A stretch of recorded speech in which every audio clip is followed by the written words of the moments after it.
G'day guys, Glenn here from jazzpianolessons.tv, and today we are looking at A and B voicings. They're one-handed voicings. Let's get stuck into it. Alright, so the A and B voicings, they just make it sound really good, and you get to, if you're soloing, you've got your right hand free to do whatever you want to do there.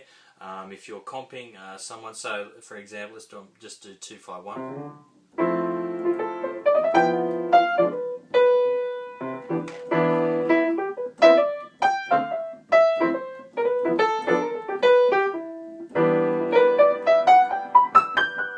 So you can solo, you've got your hand free there. But if you're accompanying someone, that's probably if you had a bass player to be playing something like that. If you're accompanying someone, a singer, saxophone player, and there is no bass player, you might actually want to use those chords in your right hand, and you might provide some sort of a bass line going on there in the left hand, or a bit of a mixture of the two. So for example,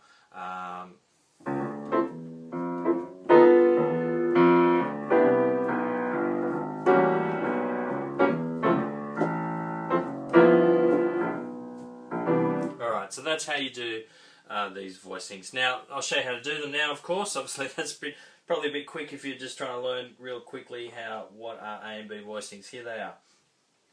If we take our major 7 chord to start with, there's our 1, 3, 5, and 7. 1, 3, 5, 7. Okay.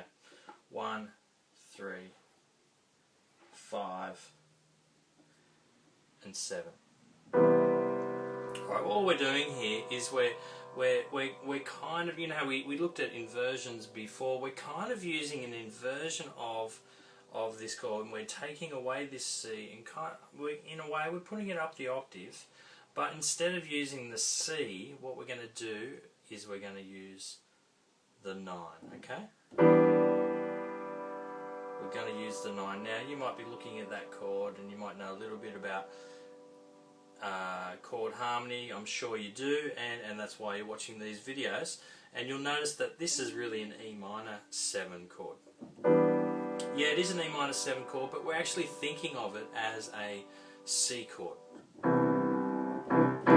So we're thinking of it in that sort of context, okay? So if this is, the song I'm playing has a C chord, this is the A voicing for, so I'll just write that in for you there, A voicing.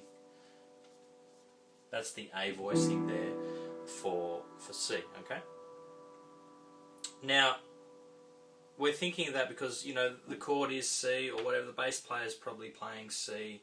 The person who's soloing over the top of what you're doing, they're thinking about C, and so even though this is an E minor chord, to our ears it actually comes across as being a C chord because of the context of how it's being played. Okay, so there's our A voicing. Now, a B voicing is really just again kind of an inversion of the C. It's kind of like a variation on third inversion. So if we're doing that, first inversion, second inversion, and then third inversion, what we're doing here is we're just moving the tonic, the C, the 1, we're going to move that to the 9, same as we did with the A voicing, and we're not going to use the 5.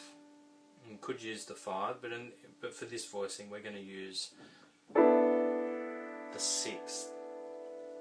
Okay, so we're using the 6th there. So if I use that, we've got 7, there's our 1, right? 7, 8, 9, 1, 2, 3, 4, 5, 6, and we're going to call that 13 because we're going 1 or 8, 9, 10, 11, 12, 13, okay? And I'll talk more about that in the next lesson. We'll talk about extensions and why do we call it 13 rather than 6 and stuff like that. We'll look at that in a sec. So there it is. That's the B voicing. So we've got I'll write it down, the octave there.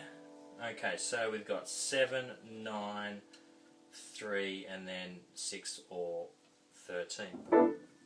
Now, like we did with the other voicings with the A and B and the third and the axis of the third and seventh voicing, we went around the cycle and we swapped from one to the other. We swapped from one to the other.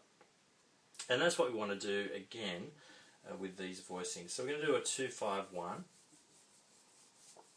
because that's what jazz does all the time. We're going to do a 2-5-1 and we're going to do it in the key of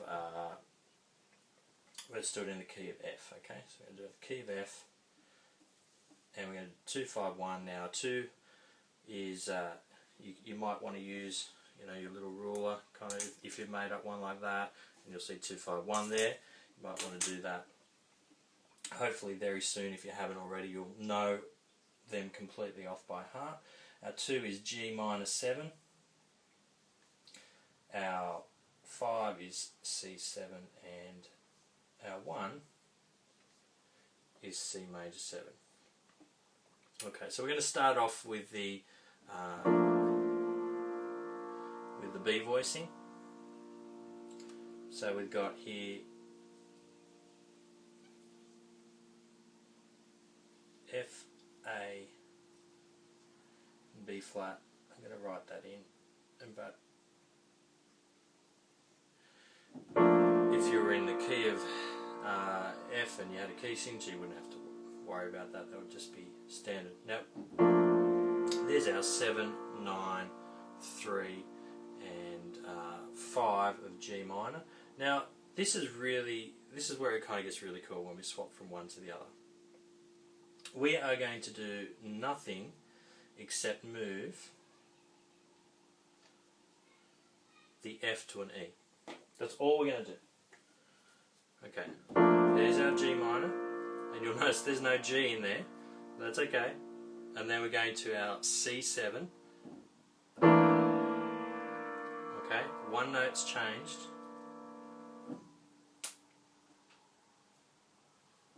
Okay, you'll see that the F goes down to the E. Here's our 13, our 7, and it's a B flat, remember. Let's put that there just in case you've forgotten. And our D is our 9. Now the E is going to stay where it is, but everything else is going to drop down because that's going to work for our C chord. Okay. Sorry, where are we? We're not take C. No wonder that didn't make sense to me.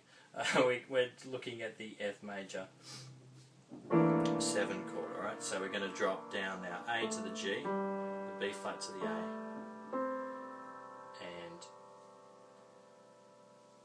we're dropping the D to the C. Now, you wouldn't have to drop the C if you didn't, the D to the C if you wanted. You could keep that up.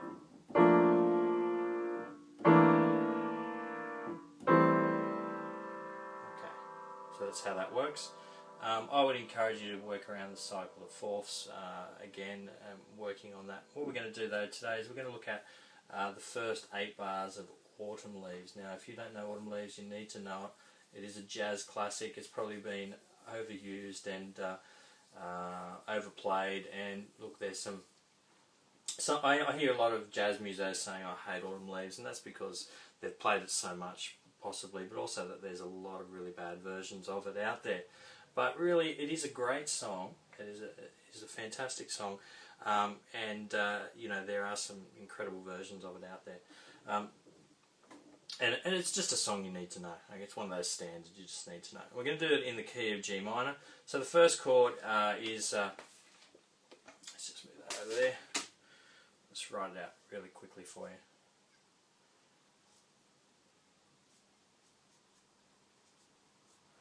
You'll notice it starts off with a 2-5-1 in B flat. There's a 4 chord there.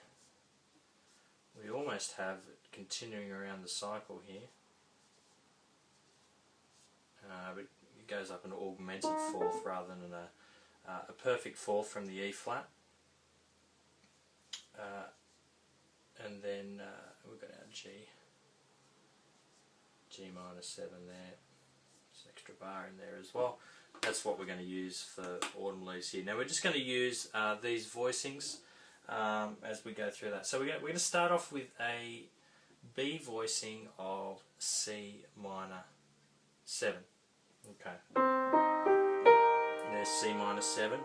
Now remember, a B voicing was, it's a B voicing, right?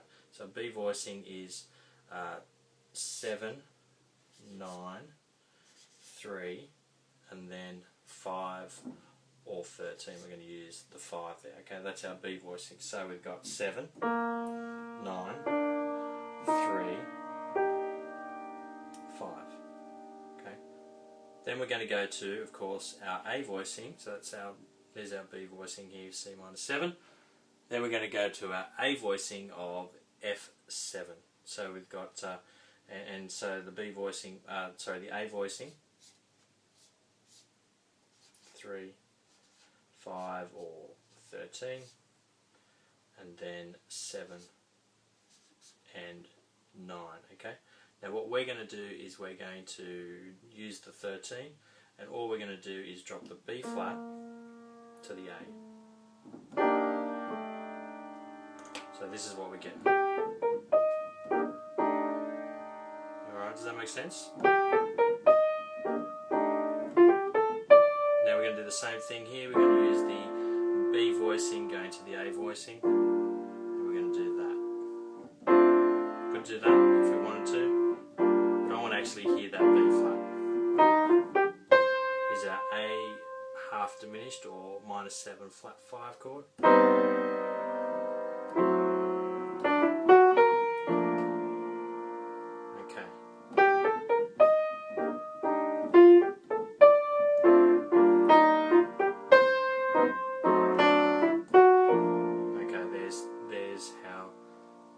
Apply that to Autumn Leaves. Alright, have fun. Catch you soon.